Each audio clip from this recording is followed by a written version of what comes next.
चांद सदियों से अपने रूप और रोशनी से सभी को मोहित करती आई है।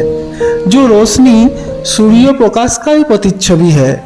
चांद का नाम सुनते ही चांदनी रात का अपूर्व स्निग्धता पहले ध्यान में आती है।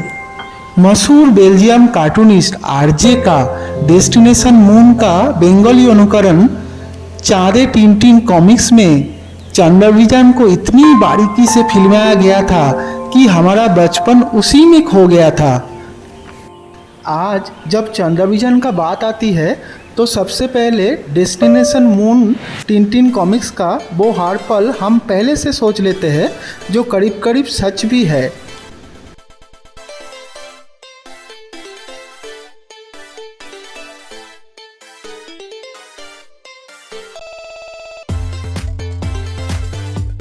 इस कॉमिक्स में दिखाया गया है सिल्डाविया से मून के तरफ रॉकेट भेजा गया है, जिसमें टिनटिन, पुट्टूस, कैप्टन हैडॉक, प्रोफेसर कैलकुलस और फ्रैंक वुल्फ सवारी है चांद में जाने के लिए।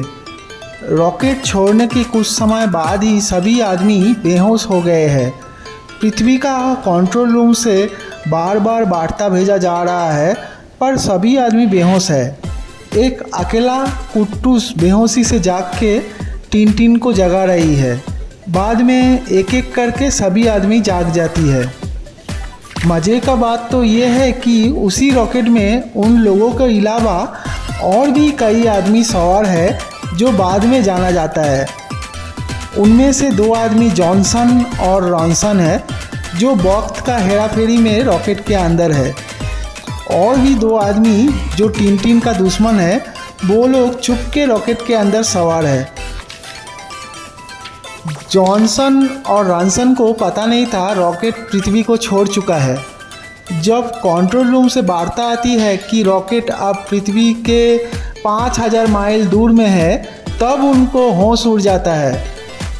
जब पता चलता है रॉकेट में सिर्फ 5 आदमी के लिए ही पर्याप्त ऑक्सीजन है, तब ऑक्सीजन संकट के कारण सभी का प्राण खतरे में चला जाएगा जान के कैप्टन हैडॉक बहुत गुस्सा हो जाते हैं। इस दौरान कैप्टन हैडॉक व्हिस्की लेके पीने बैठते हैं। उधर रॉकेट के अंदर रॉनसन गलती से एक कंट्रोल लीवर खींच देते हैं, जिसमें रॉकेट के अंदर अभिकर्ष संतुलन बिगड़ जाती है। सभी आदमी रॉकेट के अंदर उड़ते हुए नजर आते हैं। कैप्टन हैडॉक का व्हिस्की गोलाकार बॉल बन के ग्लास के बाहर उड़ रहा था। टिनटिन बहुत मुश्किल से रॉकेट कंट्रोल रूम में जाके एंटी ग्रेविटी लीवर को सही करने से सब ठीक हो जाता है, पर कैप्टन हैडॉक का उड़ता हुआ व्हिस्की सर पे आके गिरती है, जिसमें कैप्टन को फिर से गुस्सा आता है। इसके बाद कैप्टन हैडॉक व्हिस्की पी के होश खो बैठकर स्पेस सूट पहन के रॉकेट के बाहर चले जाते हैं और एस्टेरॉयड एडोनिस का अभिकर्ष कैप्टन को उसके तरफ खींचता है। टिनटिन कैप्टन को बचाने के लिए स्पेस सूट पहन के रस्सी लेके रॉकेट के बाहर आते हैं और रॉकेट का मोटर बंद करा के कैप्टन हैडॉक को रस्सी के सहारे खींच के फिर से रॉकेट में वापस लाते हैं। ऐसे ही छोटे बड़े घटनाएं रॉकेट के अंदर चलता रहता है और रॉकेट भी अपनी लक्ष्य के ओर आगे बढ़ता दिखता है। चलते चलते चांद नज़दीक आती दिखती है। पृथ्वी का कंट्रोल रूम से वार्ता आती है चांद अब रॉकेट से 3750 माइल दूरी में है। टिनटिन कंट्रोल रूम को रिपोर्ट करते हैं कि वो चांद में उतरने के लिए प्रस्तुत हो रहे हैं। चांद का जमीन रॉकेट का पेरिस्कोप से अच्छा से दिख रहा है। रॉकेट चांद में उतरने से पहले सभी आदमी स्लीपिंग बंक में सो जाते हैं। बहुत प्रेशर आ रहा है सभी यात्री के ऊपर। परमाणु मोटर बंद किया गया है। रॉकेट चांद में उतर रहा है। सभी को बहुत घबराहट हो रही है। या तो सभी चांद पे उतरेंगे, नहीं तो सभी आदमी मर जाएंगे। टिनटिन पृथ्वी का कंट्रोल रूम में वार्ता भेजते हैं धीरे धीरे हम लोग चांद पे उतर रहे हैं। बहुत प्रेशर आ रहा है जो असहनीय मात्रा में है। टिनटिन और सभी आदमी बेहोश हो गए थे। अगला सीन में देखा जाता है रॉकेट चांद में लैंड कर चुका है। चांद से पृथ्वी बहुत खूबसूरत दिख रही है। चांद में रॉकेट अच्छा से उतरने के बाद पृथ्वी का कंट्रोल रूम में खुशी का माहौल छा जाते हैं। उसके बाद टिनटिन स्पेस सूट पहन के रॉकेट का सीढ़ी से चांद का ज़मीन पे उतरते हैं। चांद से पृथ्वी को बहुत शानदार लग रही है। बाद में सभी आदमी धीरे धीरे एक एक करके रॉकेट से उतरते हैं।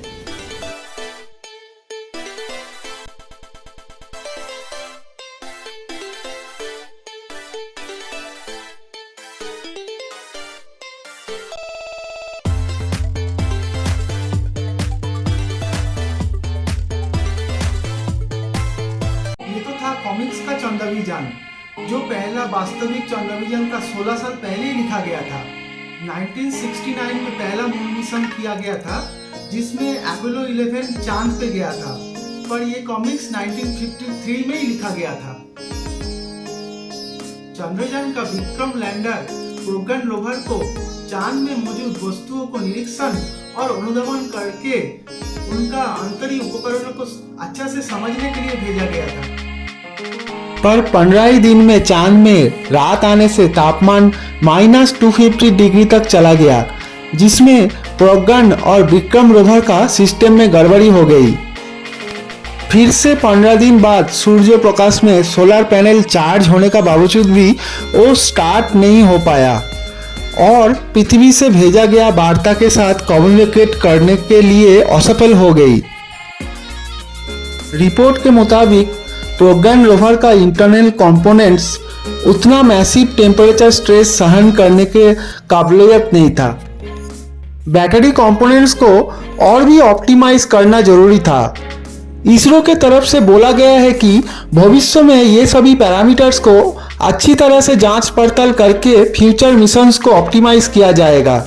ऐसे ही दोस्तों, भारत का मून मिशन कामयाबी की तरफ जाते जाते थोड़ी ही वक्त में नाकाम हो गई।